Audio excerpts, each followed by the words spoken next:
For the last several months, Toronto police have been warning the public about scams associated with COVID-19. The scams can be anything from websites selling fake vaccines or test kits, or requesting donations to fake COVID-19 charities. Very often, they're after your banking information. In one scheme that has become quite widely known in recent weeks, the victim believes that he's going to make some quick cash and also help someone suffering from the disease. I got sucked into basically a labyrinth of lies that led me to somehow believe that this organization posing as a COVID-19 cash delivery service, delivering cash to people who need money for COVID-19, somehow I got stringed into believing that it was all real, and it was not.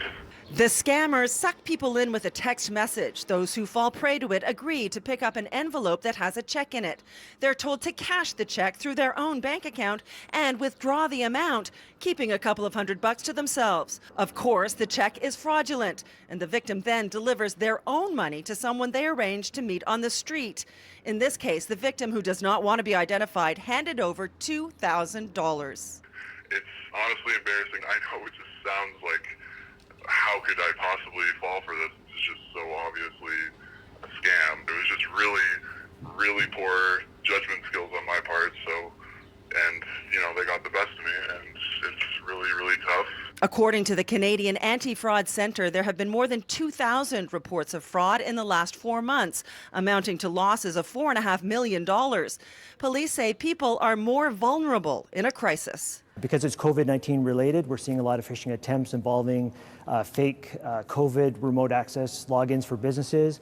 We're seeing a lot of fake employment insurance payment transfers. A lot of people are getting CERB notices sent to their text messages to click on some links.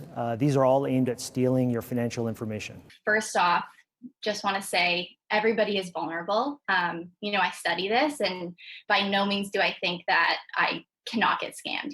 We're all at risk. Rebecca Judges is a PhD candidate in applied psychology whose research shows our increased online presence also increases our risk for being exposed to scammers who can use the internet to cast a very wide net and just see who falls for their scheme.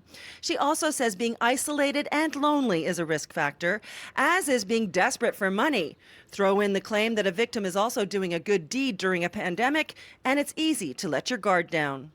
Tugging on the heartstrings is, a common tactic that scammers use. The only difference is now they put a COVID spin on it.